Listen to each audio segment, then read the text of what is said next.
Welcome to Forthright, and this will be a reading of a column first published in the Spokesman-Review called "'Tis the Season of Anticipation," with some of the reader feedback.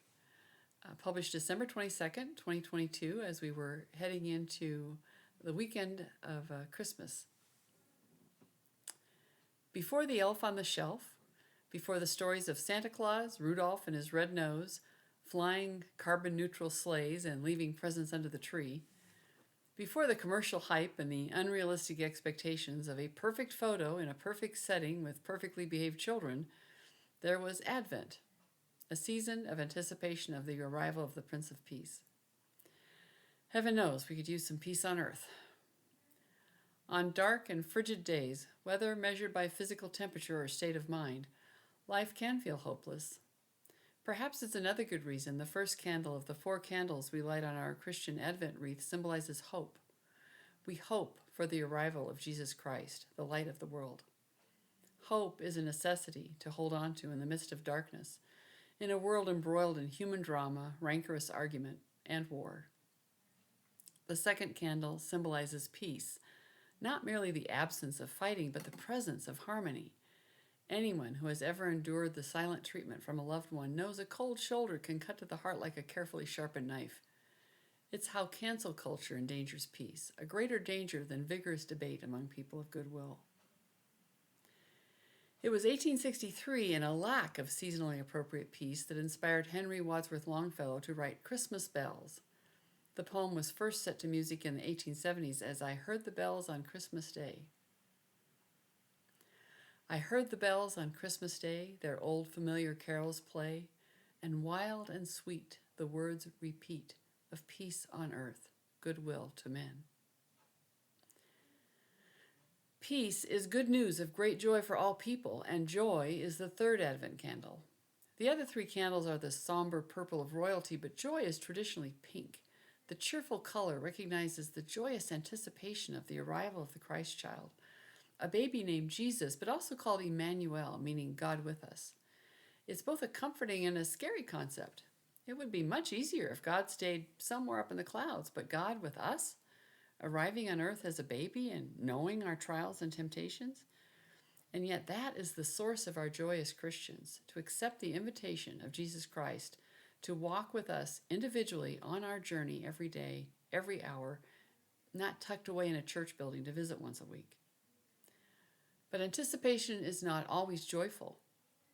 Longfellow was waiting anxiously for his severely wounded son to arrive from a Civil War battlefield, and several stanzas of the poem express the darkness of that day for him. And in despair I bowed my head. There is no peace on earth, I said, for hate is strong and mocks the song of peace on earth, goodwill to men. Love is the 4th candle on the Advent wreath, anticipating the love of God for us. It is a bittersweet feeling to know the end of the story for the baby laid in a manger in Bethlehem. Jesus will demonstrate God's love by accepting crucifixion and overcoming death in the resurrection. But that's a holy day story for another secularized holiday. This week we're focused on Christmas, the beginning of the story of God with us. Then pealed the bells more loud and deep. God is not dead, nor doth he sleep. The wrong shall fail, the right prevail, with peace on earth, goodwill to men. Longfellow had lost his wife to a tragic fire and had not wanted his son to go to war. As young men often do, Charles Longfellow defied his father and went off to seek adventure. Charles and America survived the thundering cannons of the Civil War, but we're backsliding into a cold Civil War. It's just as dangerous to the Republic and will require a lot more than goodwill to survive. This time of year can be particularly hard for anyone who feels trapped in darkness. Reach out, tell a friend, call a lifeline. Do not suffer silently and alone. On Christmas Eve, we light the center candle on the wreath, the Christ candle. If you've never experienced a Christian Christmas, know that all are welcome to the celebration at a church near you. Join us in welcoming light into a dark world, the Prince of Peace, the joy of salvation and love.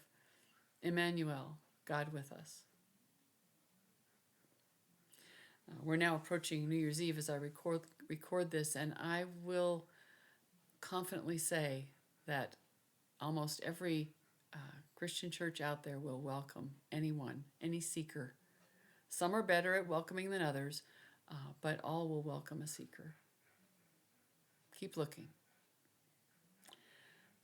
And as a note added to the end of that column, I made sure that the editor included that the National Suicide and Crisis Lifeline can be reached by calling 988.